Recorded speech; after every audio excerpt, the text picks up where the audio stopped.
poder da palavra de Deus. E essa palavra, ela é viva e eficaz. E você vai receber aí 2 folhas. Os irmãos estão distribuindo. E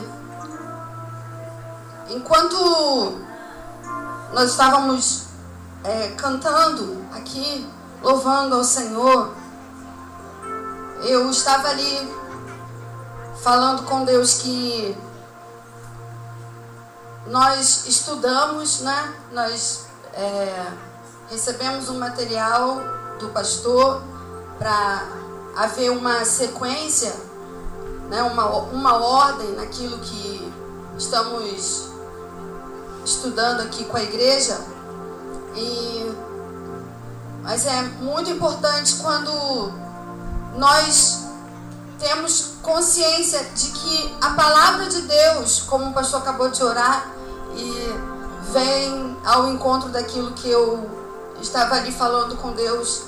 A palavra de Deus, ela vem para nos transformar a nossa mente. Qualquer coisa que esteja no nosso coração, na nossa vida, cauterizando o nosso coração em relação às coisas que Deus quer fazer em nós, nós precisamos usar a palavra, usar o ensino, aquilo que estamos aprendendo, para que o poder de Deus se manifeste na nossa vida de tal maneira que sejamos transformados de glória em glória. Você pode dizer amém por isso?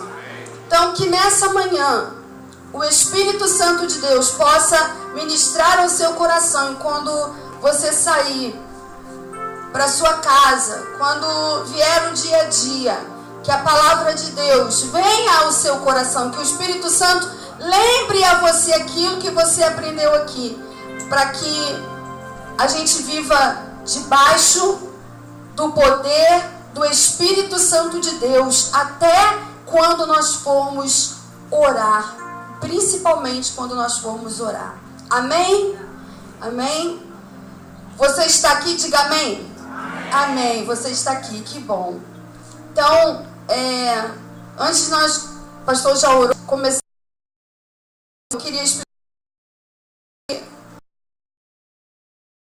nas folhas, os textos que nós vamos ler. Alguns desses textos talvez soem diferentes para você, mas o mais importante é que você consiga alcançar pelo poder do Espírito Santo que habita em você e que te dá sabedoria, que te dá inteligência, aquilo que Deus quer te ensinar nessa manhã, aquilo que o Senhor quer nos ensinar nessa manhã, e as áreas que o Senhor quer transformar na nossa vida nessa. Você quer ser transformado pelo Senhor nessa manhã? Você pode levantar a sua mão e dizer: Senhor, eis-me aqui, transforma aquilo que precisa ser transformado em nós. Não saiba a importância da oração. E a primeira coisa que a gente vê aqui no título é: como desenvolver uma vida poderosa de oração. Primeiro, você pode ler comigo? Porque nosso compromisso com a vida de oração deve ser absoluto. Vamos fazer mais bonito? Vamos lá? Porque nosso compromisso com a vida... Isso. O que é a palavra? O que significa a palavra absoluto? Absoluto significa aquilo que é completo, sem limite. Então, por que a nossa vida de oração precisa ser absoluta? Por que ela precisa ser sem limites? Primeiro, porque a oração é a peça essencial da batalha espiritual. É pela oração que resistimos, você pode completar, e ficamos de pé. Então, é pela oração que nós fazemos resistência na batalha espiritual. Existe uma batalha espiritual todos os dias na nossa vida, na nossa existência. Essa batalha, ela é invisível, nós não conseguimos enxergar com esses olhos naturais essa batalha. Mas essa batalha é real, ela existe e ela acontece a todo momento. Um dia eu ouvi alguém dizer que se os nossos olhos espirituais fossem abertos e nós conseguíssemos enxergar o mundo espiritual, mas nesse corpo ainda, nós não resistiríamos, porque é terrível. A Bíblia mesmo diz que o diabo, nosso adversário, bramando como? Que animal, gente? Como leão. E quando você vê um leão, né, é chamado de rei dos animais, porque o leão tem uma força muito grande. E normalmente o leão, ele não aceita nem que os filhotes, quando ele chega, né, num novo grupo, ele não aceita nem que os filhotes de um antigo leão sobrevivam. Ele mata os animais, os filhotes do antigo par da leoa, porque ele quer ser soberano ali. Mas essa mesma palavra de Deus também declara que o diabo, ele não é o verdadeiro leão, ele brama como leão. Ele finge ser o leão, mas o verdadeiro leão é o leão da tribo de Judá, que é Jesus de Nazaré, e que guerreia as nossas guerras. Queria que você lesse comigo o primeiro versículo que está aí, Lucas capítulo 21, versículo 30. Vamos todos juntos? Bem bonito, vamos lá. Vigiai, pois, em todo tempo, orando, para que possais escapar de todas essas coisas que hão de acontecer e estar em pé na presença do Filho do Homem. A primeira parte apenas, vamos todos juntos. Vigiai, pois, em todo tempo. Primeiro, o que nós aprendemos aqui? Que a vigilância não é para de vez em quando. Que a vigilância não é quando você está passando por um momento de tribulação. Mas é preciso vigiar em todo o tempo. Depois ele diz o quê? Orando, para que possais escapar de todas essas coisas que hão de acontecer. No nosso caso, nós já podemos dizer para que possais escapar das coisas que estão acontecendo. Nós vemos em todos os lugares do mundo, não apenas no Brasil, sinais de que Jesus está voltando. Alguém tem dúvida disso? Jesus está voltando. E Jesus está gritando à sua igreja: vigiai e orai. Jesus mesmo ensinou aos seus discípulos: vigiai e orai, para que não entreis em tentação. Então a primeira coisa que a gente precisa fazer é vigiar. Diga, vigiar. E a outra coisa é orar. Então por que o nosso inimigo tem tanta raiva quando nós oramos? Por que precisamos desenvolver uma vida poderosa de oração? Por que o nosso compromisso com a oração precisa ser completo e absoluto? A primeira coisa é porque os dias são maus. E nós precisamos orar para que possamos permanecer firmes. Não há como permanecer firme sem que você ore. Isso parece corriqueiro, você já ouviu isso muitas vezes. Mas mais uma vez, nós nos despertamos aqui para dizer que a oração é a chave para que a gente se permaneça firme diante das batalhas e de tudo aquilo que está vindo sobre o Brasil, sobre o mundo, sobre as famílias. Eu tirei alguns dias de folga em uma cidade pequena e eu fui para a casa da Ilma. A Ilma já foi aqui da igreja. E a gente não podia sair muito porque a cidade estava completamente tomada também pelo carnaval. Então, a gente vai para um lugar achando que não tem carnaval, mas lá também tem carnaval, né? Então, não adianta.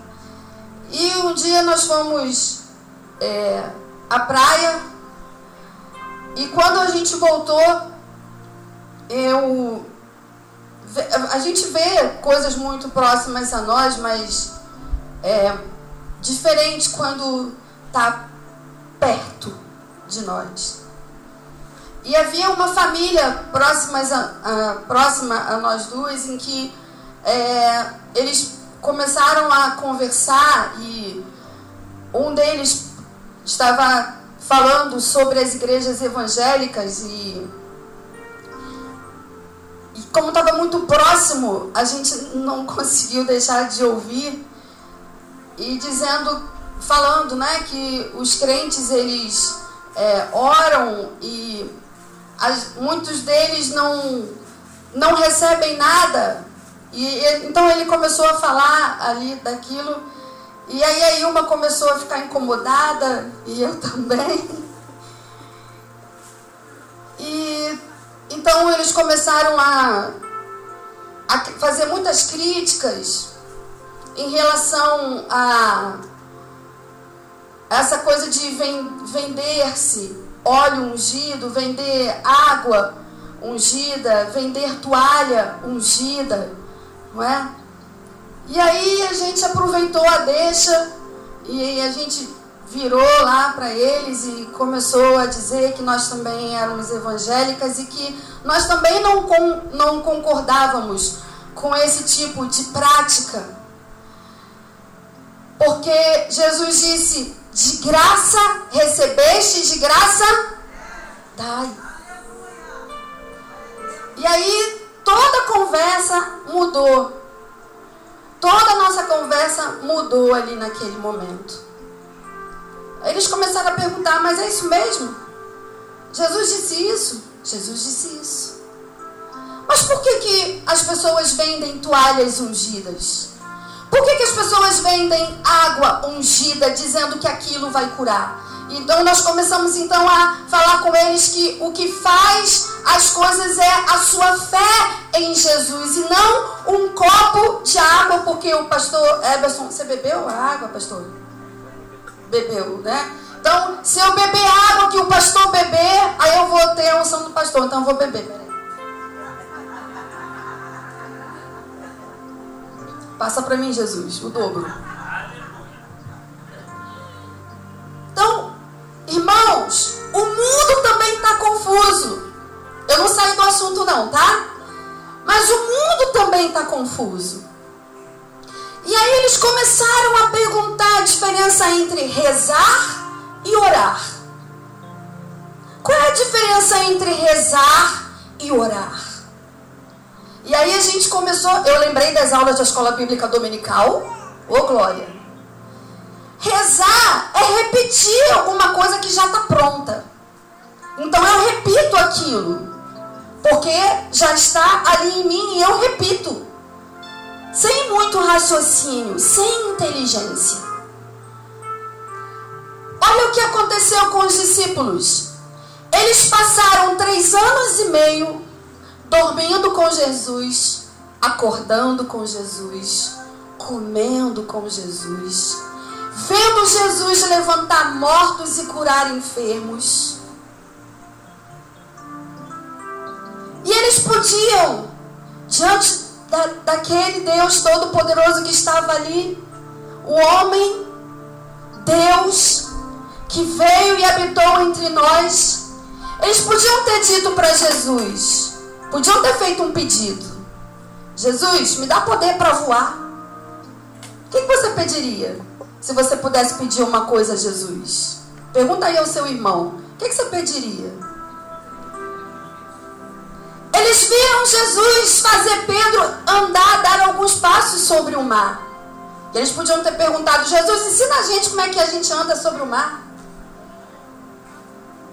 Jesus, ensina a gente como a gente expulsa os demônios. Jesus, ensina a gente Como a gente faz os mortos ressuscitarem? Mas sabe o que os discípulos pediram? Ensina-nos a orar. Jesus, vocês não entenderam, não? Eles viveram 3 anos e meio com Jesus. E na hora que eles podiam pedir qualquer coisa, eles pediram. Fale comigo. Ensina-nos a orar. Sabe por quê? Porque eles viam em Jesus o exemplo. Jesus estava sempre orando em contato com o Pai. Jesus estava aflito, ele orava. Jesus ia pregar, antes disso ele orava. Qualquer coisa, Jesus ia partir o pão, o que ele fazia antes de partir o pão? Ele orava. Olha que coisa linda Jesus ensinou. Então por isso seus discípulos disseram: Jesus, ensina-nos a orar. Então a diferença entre rezar e orar é que para orar você precisa de intimidade com aquele com quem você está falando. Porque orar não é apenas repetir palavras que o outro repetiu. Eu lembro de uma coisa muito linda que aconteceu aqui, não estou lembrando o dia,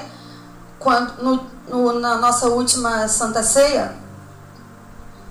E eu estava ali orando e o fogo de Deus estava aqui sobre toda a igreja. E eu vi a Duda, assim, muito quebrantada, muito quebrada. E ela fazia assim: me batiza, Jesus, me batiza, Jesus, me batiza, Jesus. Mas era uma coisa tão intensa que eu falei: Deus, batiza. Porque o clamor vinha do coração. E estava assim, sabe? Faltava tão pouquinho.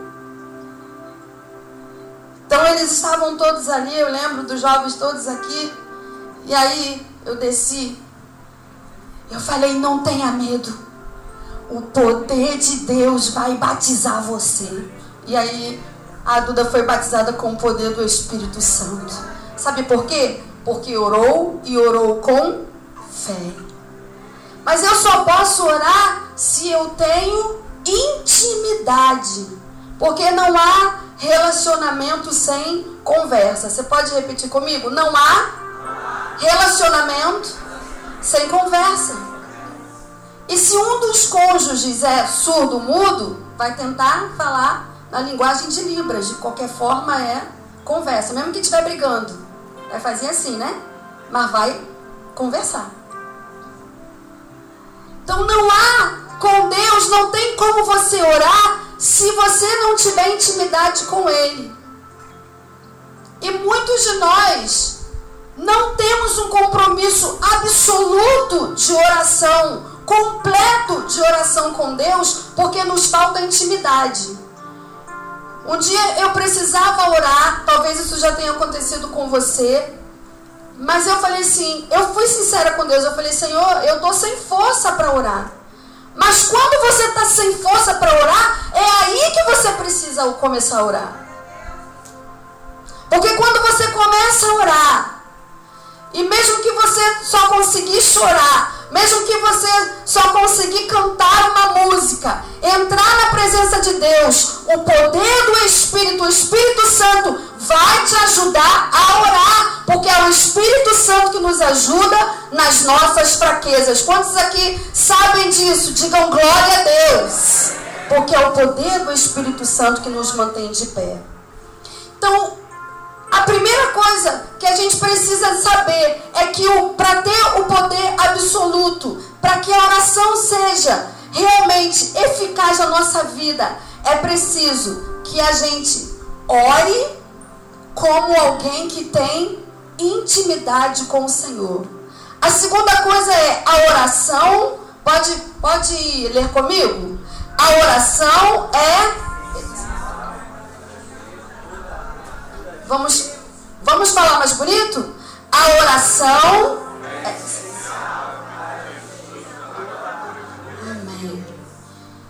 Aí tem um texto aí bem grande aí, mas eu vou ler.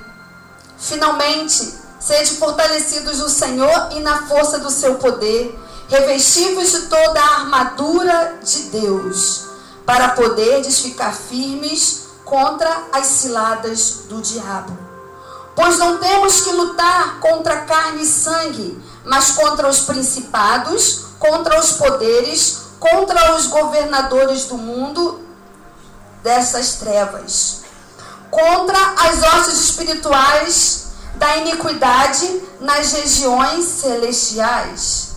Portanto, tomai toda a armadura de Deus, para que possais resistir no dia mau, e tendo feito tudo, ficai firmes. Estais, portanto, firmes, tendo os vossos lombos cingidos de verdade. Não sei se o Robson conseguiu botar a figura. Você pode colocar, por favor, Tim, a figura ali da armadura de Deus. Ali a gente vê, é uma ilustração de tudo que há na armadura de Deus. Aí nós vamos então começar pelo capacete, tá? Tá lá em cima. O capacete da salvação. O que o capacete faz? Ele protege a cabeça quando você vai para a guerra. Quando os antigos iam para a guerra, eles precisavam se vestir uma armadura. Vocês lembram até da história de Davi, não é? Que Saul quis colocar a armadura de Saul em Davi para ele enfrentar o gigante. E essa armadura ela era toda feita ali, ajustada para cada soldado. Então a primeira parte é o capacete da salvação. O capacete, ele protege que parte do nosso corpo, gente? A cabeça. Mas a cabeça também fala de pensamento. O nosso pensamento precisa ser um pensamento, aquilo que nós pensamos precisa ser aquilo que Deus pensa. A mente de um salvo, revestido, aquele que é revestido da salvação, ele pensa diferente do mundo. Os nossos conceitos não são os mesmos conceitos que o mundo tem, não é verdade? É por isso que a nossa vida precisa se diferenciar da vida do mundo, daqueles que estão no mundo. A segunda parte, eu não vou me deter muito nisso, tá bom? Porque nós já aprendemos outras vezes aqui. Você está vendo aqui que ele está com um escudo. Como é que se chama esse escudo? Escudo da fé. A palavra de Deus diz que sem fé é impossível agradar a Deus. Então, quando você usa um escudo, você usa o escudo para proteger-se. O que a fé faz então? Ela protege você. O escudo, ele não é uma arma de ataque. Ele é uma arma de defesa. A fé em Jesus vai proteger você dos dias maus. A fé em Jesus vai proteger você daqueles momentos em que você não sabe o que fazer. A fé em Jesus vai proteger você para que você ore e creia que Deus fará aquilo que você está pedindo ao Senhor. Você pode dar glória a Deus por isso? Esse é o escudo da fé.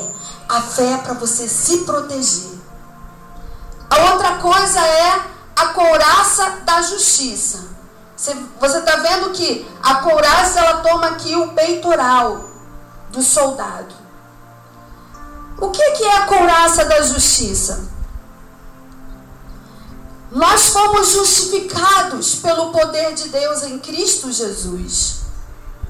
Então, uma vez justificados, quando o diabo vem e acusa você sobre alguma coisa, quando Satanás vem e acusa você sobre alguma coisa que você fez no seu passado, você pode ali então usar a couraça da justiça e dizer: já nenhuma condenação há para os que estão em Cristo Jesus, pois eu fui justificado pela salvação, pelo poder do Cordeiro de Deus que se deu por mim.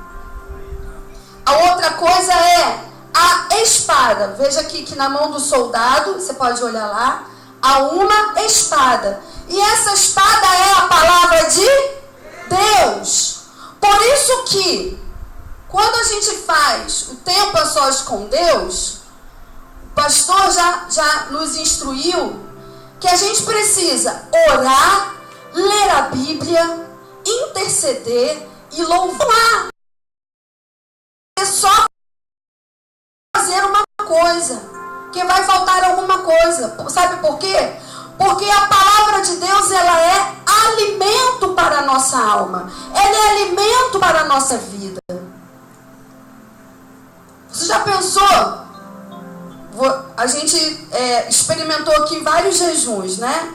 Então teve um dia que eu fiz um jejum, cada um faz um jejum. Então, normalmente quando a gente faz um jejum, a gente vai fazer um jejum daquilo que a gente mais faz falta. Pelo menos é assim que eu faço.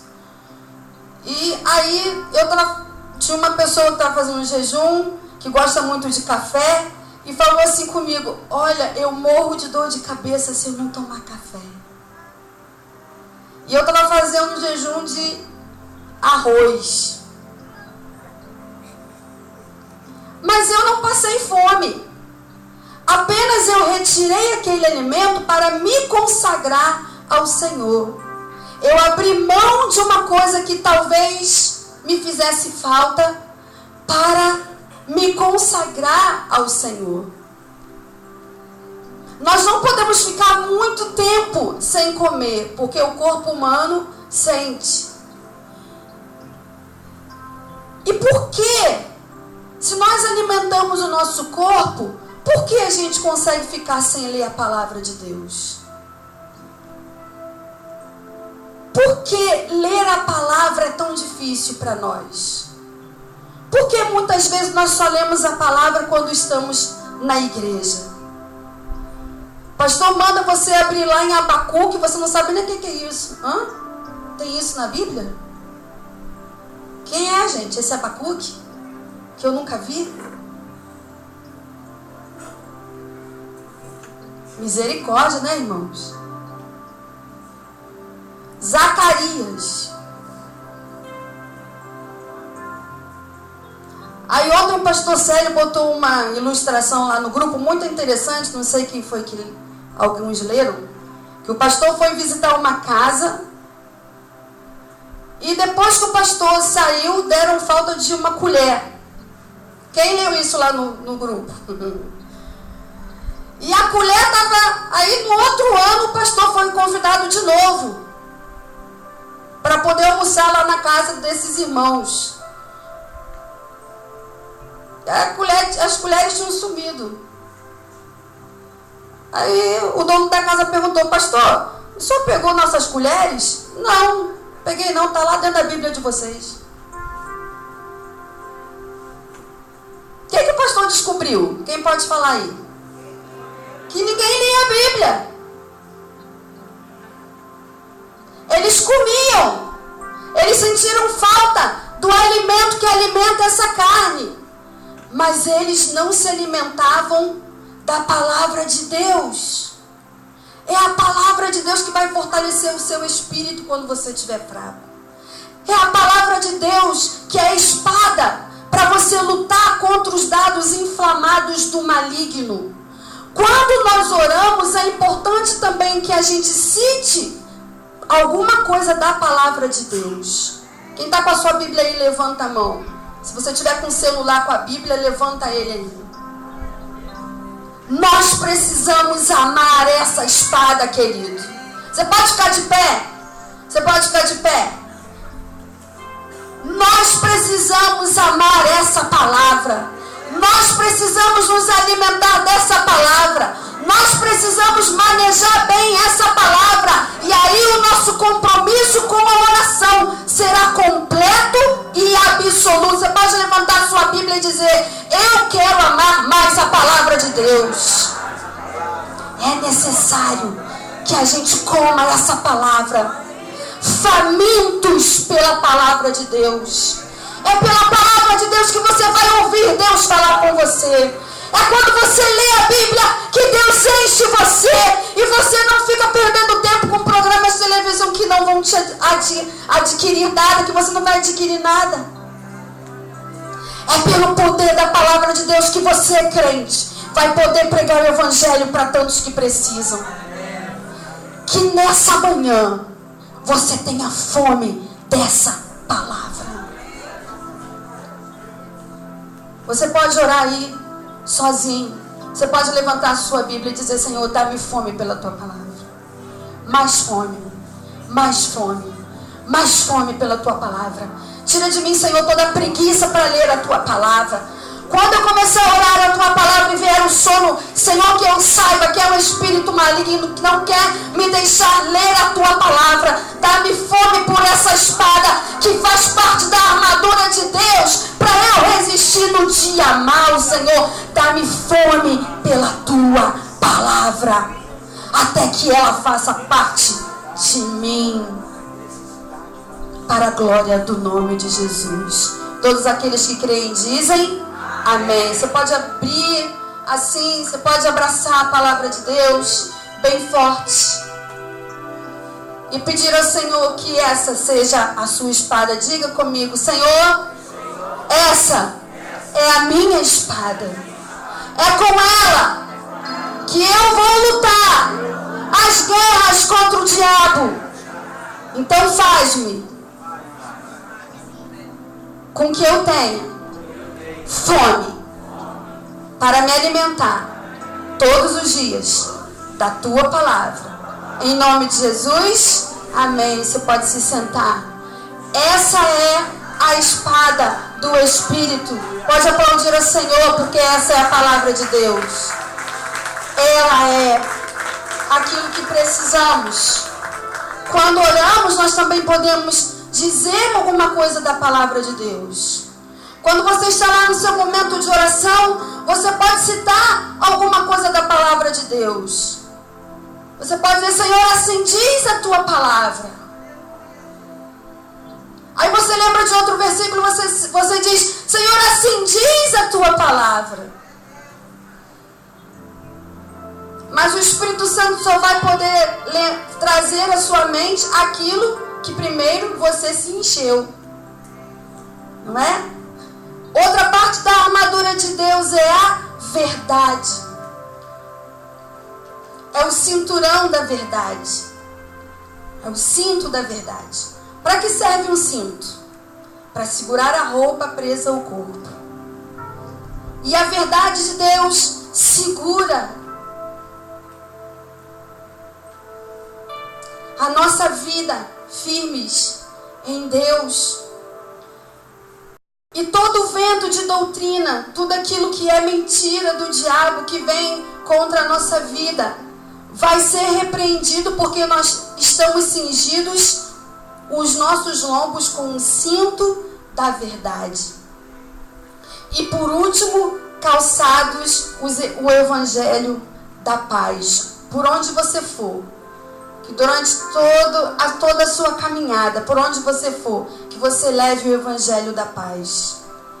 Sabe, muitas vezes nós perdemos oportunidades.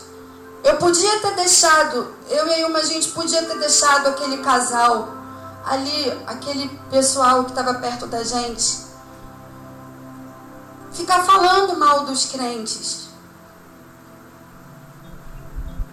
Mas os meus pés estão calçados com o evangelho da paz. Eu precisava falar para eles: olha, não é todo mundo que faz isso. Porque Jesus disse: de graça recebeste, de graça dai. Sabe, em mim, mulheres, às vezes a gente fica 1 hora e meia fazendo pé e mão, né, na manicure. Você ouve tudo quanto é tipo de conversa, né? A mulher falando mal do marido. Ela é uma santa, mas ela fala mal do marido que não presta. 1 hora e meia. E a gente começa a falar da palavra de Deus. Você já começou a ver que tem um que faz assim? Quem já experimentou isso aí? Quem já viu isso? Quando você começa a entrar lá e você começa a falar de Jesus, olha, Jesus é tão maravilhoso, Jesus é tão bom. Aí tem um que se mexe, tem um que faz cara feia. Mas quem é calçado com o evangelho da paz vai falar de Jesus a si mesmo, porque está cheio do poder do Espírito Santo, que vai capacitar você a falar de onde você estiver. Aí você pode dizer assim, mas eu tenho vergonha. Peça ao Senhor para repreender toda a timidez, para falar do amor dele. Porque, meus irmãos, o mundo precisa, mais do que nunca, nós estamos vendo que o mundo precisa de crente que tenham um compromisso absoluto com a oração e com a palavra de Deus, e que falam daquilo que vivem. Amém? Muito bem. Então, a gente já viu aqui duas razões pelas quais a gente precisa ter um compromisso sério, absoluto de oração. Eu vou para o ponto 3, que diz assim: a oração é a maneira básica pela qual exercemos, você pode ler? Autoridade espiritual e lutamos. Isso. Você pode ler comigo esse versículo aí? Vamos ler juntos? Pois vivendo na carne, não militamos segundo a carne, porque as armas da nossa milícia não são carnais, mas poderosas em Deus, para a demolição de fortalezas, derribando raciocínios e toda a altura que se levanta contra a ciência de Deus, e levando cativeiro todo pensamento para a obediência a Cristo. Então, a oração é a maneira pela qual nós exercemos autoridade. Não tem como você exercer autoridade no mundo espiritual sem passar tempo com Deus, sem clamar a Deus pelo poder do Espírito Santo, porque senão tudo que você fizer vai ser apenas na sua força, vai ser apenas do seu modo, vai ser do seu jeito. Deus usa os nossos dons, Deus usa os nossos talentos, mas dons e talentos e habilidades precisam ser revestidos do poder de Deus.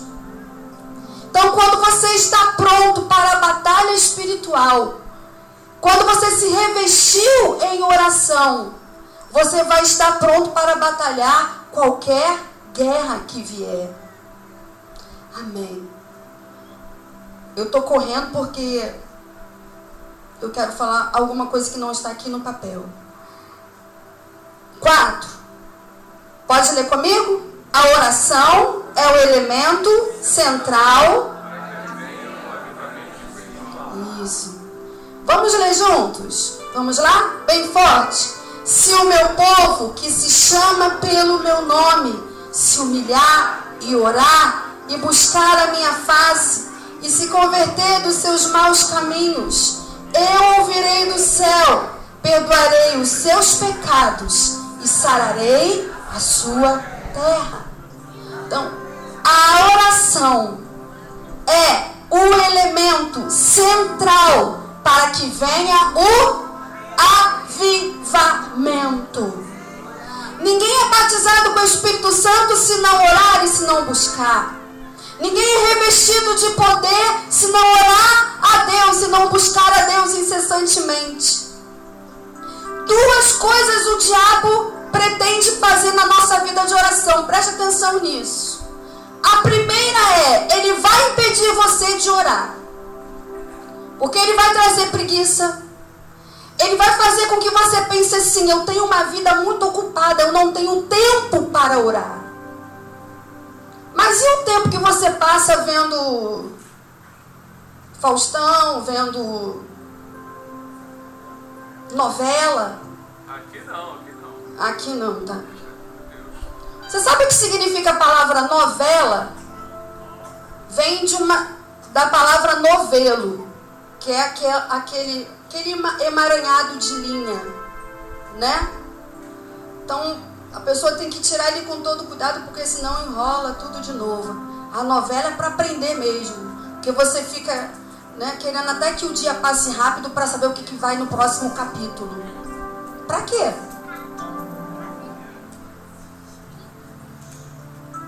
Então, Satanás, a primeira coisa que ele faz é fazer com que você tenha uma vida fraca de oração, você não ore. Ou ele vai fazer com que a sua oração não seja consistente. Normalmente, ele ataca nessas duas frentes. Ou ele vai fazer com que você pense que oração não é importante, eu não preciso orar. Eu não tenho tempo para orar. Eu estou muito cansado. E a gente não está falando daquela oração que a gente faz antes de comer, né? Que o cheiro da comida está entrando pela sua narina e você está falando, meu Deus, meu Pai. Lá em casa a gente até brincava, mas era só uma brincadeira, que quando meu pai ia orar, meu pai às vezes demorava um pouco a orar antes do almoço. E a gente queria que meu pai orasse logo para poder almoçar. Ou aquela oração que você faz quando você está morrendo de sono. Você nem ajoelha, você já vai para a cama e deita e fala, meu Deus, meu Pai, meu Pai, então eu... Obrigado por tudo, abençoa meu dia de amanhã em nome de Jesus. Antes do amém, você já está dormindo. Não é essa oração que Deus está requerendo do seu povo para esse tempo, mas é gastar tempo falando com Deus sobre tudo.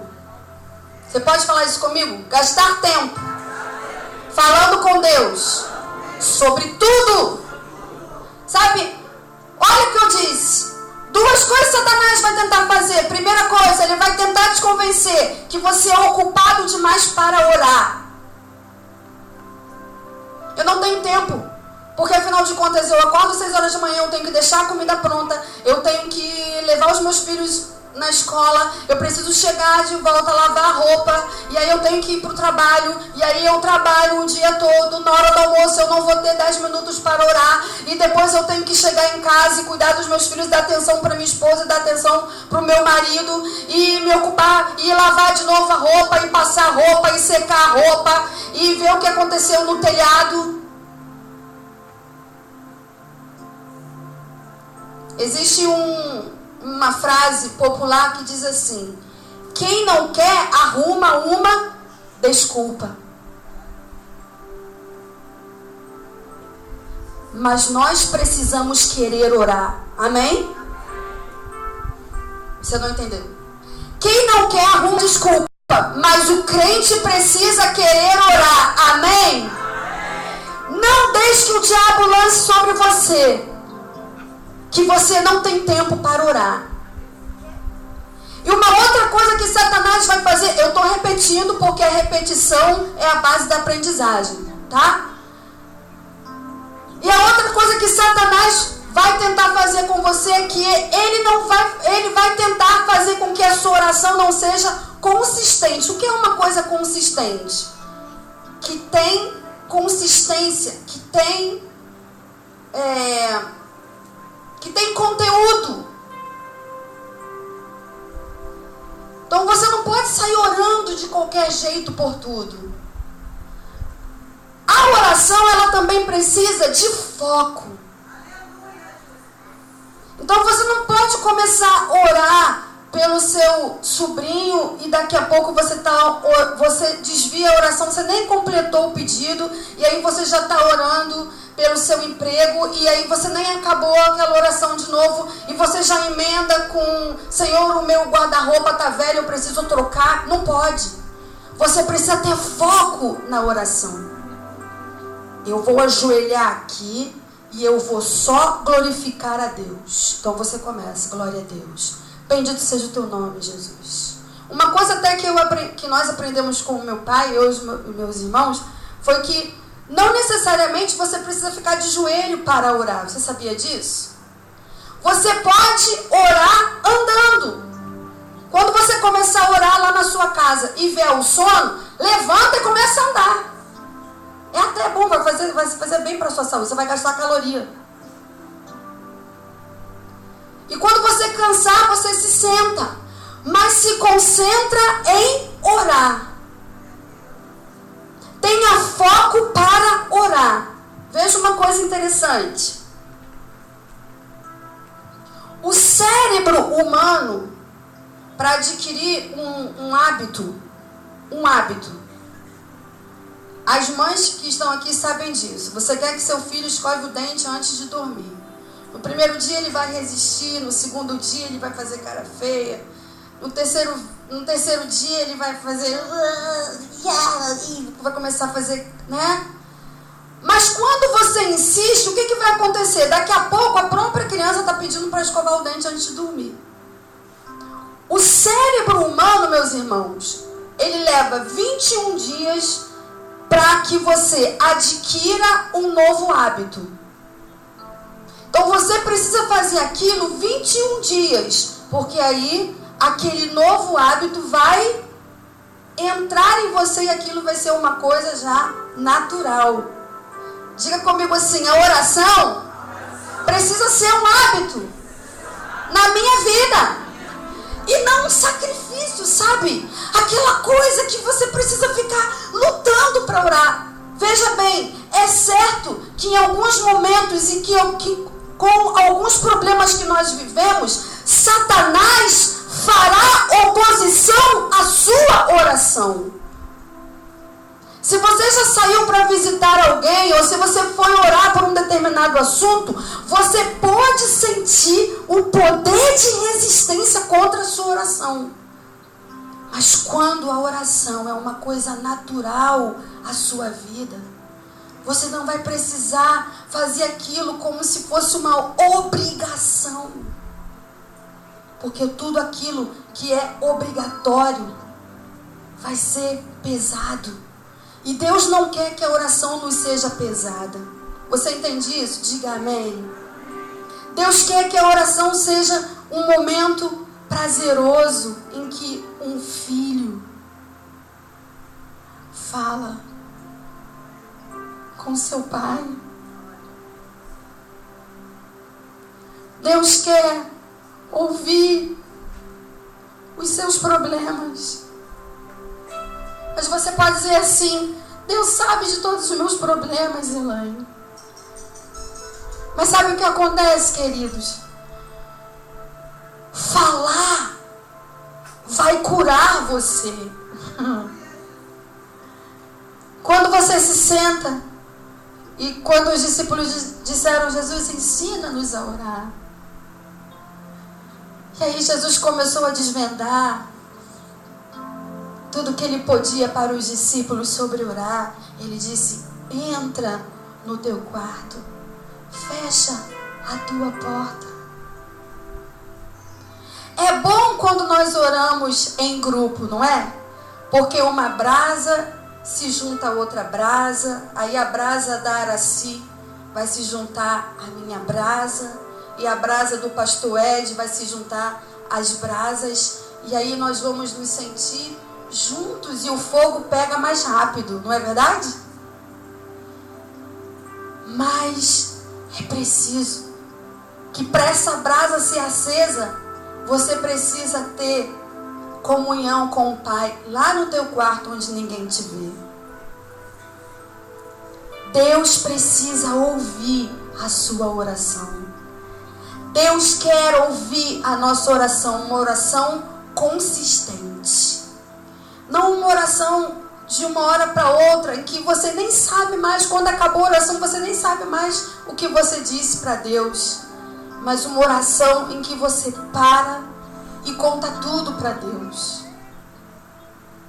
O nosso problema é que, com muita facilidade, nós temos tanta facilidade para contar os nossos problemas para os outros, mas nós temos muitas dificuldades para nos sentar ou nos ajoelhar e conversar com aquele que pode realmente resolver todas as coisas na nossa vida. Quando você entra em comunhão com Deus, muitas coisas acontecem. A primeira delas é que você se torna amigo de Deus. Muitas pessoas batem no peito e dizem: eu sou servo de Deus. Servo é aquele que serve. E é bom ser servo. Mas sabe o que é mais lindo? É quando você se torna amigo íntimo de Deus. Quantos aqui tem um amigo? Um amigo pelo menos. Um amigo. Aquele amigo para quem você pode chegar e contar. Você sabe que aquilo que você contar só vai ficar entre você e o seu amigo. Deus é assim. Deus quer ser nosso amigo. Eu já ouvi algumas pessoas dizerem assim: mas Deus não se importa com quem eu vou me casar. Deus não se importa para que trabalho eu vou. Deus não se importa se eu estou morando lá em cima ou lá embaixo. Deus se importa com todas as coisas da nossa vida.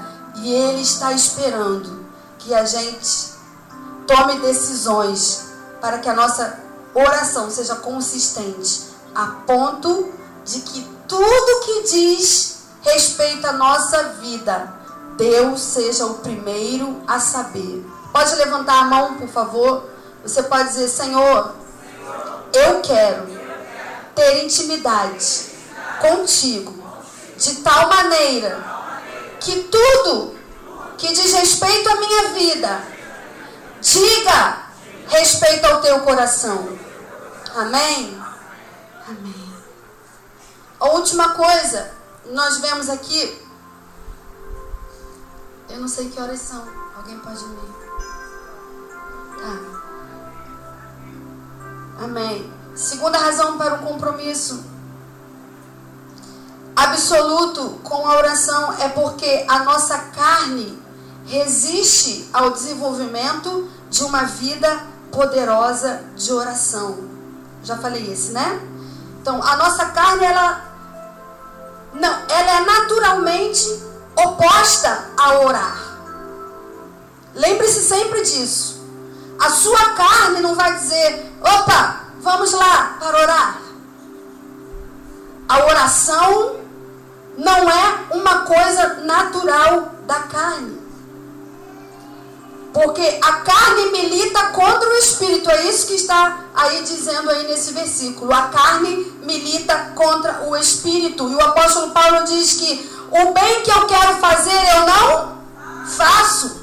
Mas o mal que eu quero fazer está sempre diante de mim.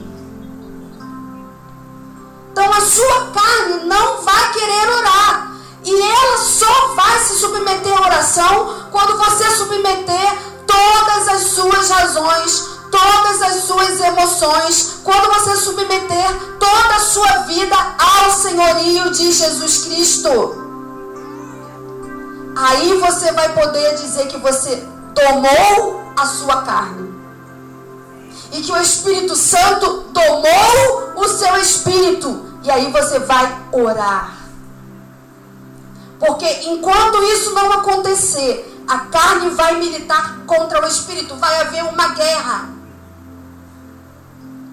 Porque Paulo diz: aquilo que eu quero fazer eu não faço, mas o mal que eu não quero fazer, quando eu dou por mim, eu já fiz, eu já cometi. Não é assim que acontece muitas vezes conosco? A gente, não era para a gente ter dado aquela resposta, mas nós já demos. Não era para a gente ter reagido de uma determinada maneira, mas reagimos mal. Não era para a gente ter brigado por aquela bobagem, mas aí já brigamos. Não era para a gente ter tratado aquela pessoa daquele modo, mas aí tratamos. Porque há uma guerra entre a nossa carne e o espírito.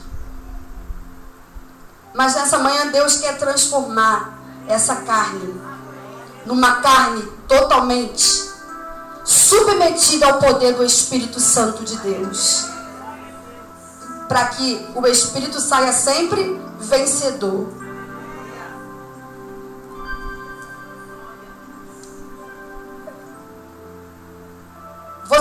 conhece a história de Ana. E Ana viveu num tempo em que... Quanto tempo eu tenho ainda? 10 minutos? Ana viveu num tempo em que não ter filhos, né, em Israel era muito sério. E ela era rejeitada porque ela não tinha filhos. Uma mulher estéril, ela era tida como abandonada por Deus. E ela era casada com Eucana. Eucana tinha 2 mulheres, Ana e Penina. E a Bíblia diz que Penina tinha filhos e Ana não. Mas Ana começou a clamar a Deus para ter um filho. E Penina tinha filhos. E Penina desprezava Ana, porque Penina tinha filhos e Ana não. Então Penina começou a caçoar e zombar de Ana. E ela dizia: eu tenho filhos e você não tem. Eucana vai me amar mais porque eu posso dar filhos a ele, mas você não pode. Sabe, né, Maria Helena? Sempre vai ter uma Penina na nossa vida. Você sabia disso? Você sempre vai ter uma Penina na tua vida. Alguém que te agulha. Alguém que te maltrata. Alguém que te despreza. Alguém que fala de você gratuitamente. Alguém que humilha. Mas o que Penina não sabia é que Deus olha sempre para o mais fraco.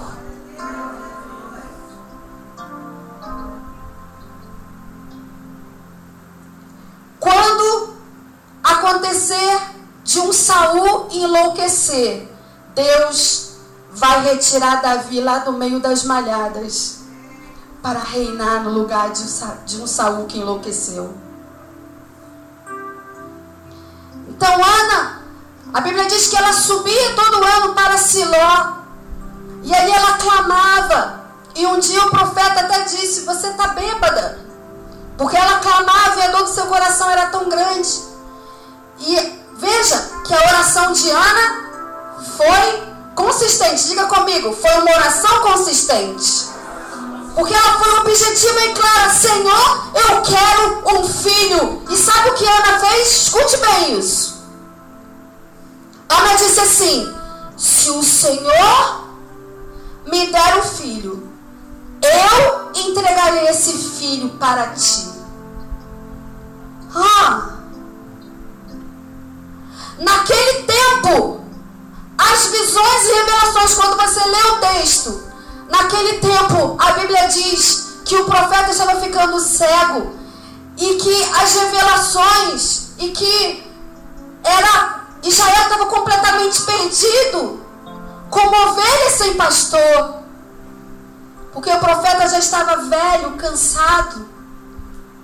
Meus irmãos, a oração de Ana moveu o coração de Deus, sabe por quê? Porque o desejo de Ana se alinhou ao desejo de Deus. Você pode dar glória a Deus? Sabe por quê?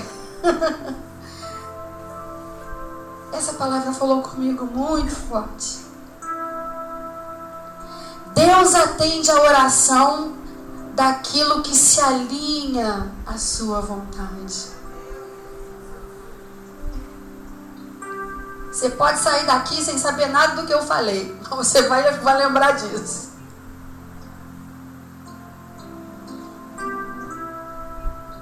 Ana queria um filho. E Deus queria um profeta para o seu povo. Então o desejo de Ana se alinhou à vontade de Deus. E Samuel nasceu e foi um profeta na casa do Senhor. E a Bíblia diz que Ana teve outros filhos e o nome do Senhor foi glorificado, porque uma mulher se ajoelhou e disse: se o Senhor me der, eu entregarei o meu filho para ser teu, Senhor.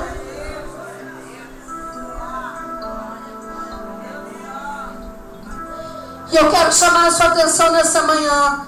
Os seus pedidos, os seus sonhos, é para a sua própria glória? Será que você está pedindo: Senhor, salva o meu marido, só para ele parar de encher você, querida? Ou é para que o nome do Senhor seja glorificado, e como testemunho de que você orou ao Senhor e o Senhor ouviu o teu clamor? Começa a alinhar a tua oração à vontade de Deus, e você vai ver que o nome do Senhor vai ser glorificado através da tua oração.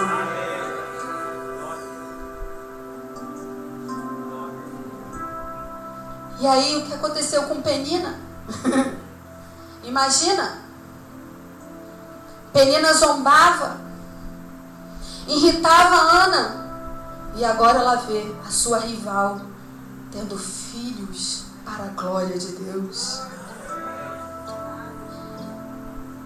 E eu vou repetir: cada vez que um Saul sai da presença de Deus, Deus procura no meio das malhadas um Davi que vai glorificar o seu nome. Toda vez que faltar um profeta, Deus vai usar a esterilidade de uma mulher para que o nome dele seja glorificado e um novo profeta saia para pastorear o seu povo.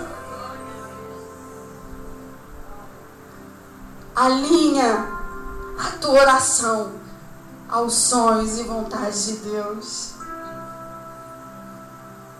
Alinha a tua vontade e a tua oração aos sonhos e vontade de Deus, e as tuas orações serão respondidas. Você pode levantar e glorificar o nome do Senhor. Você pode aplaudir o Senhor por isso. Alinha o teu coração. Alinha o teu coração.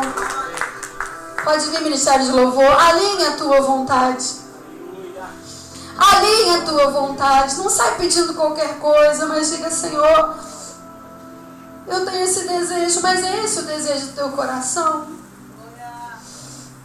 Senhor, esse é o meu desejo, mas esse é o desejo do teu coração? Porque eu quero que o meu desejo, Senhor, se alinhe à tua vontade. E o nome do Senhor vai ser glorificado, amém?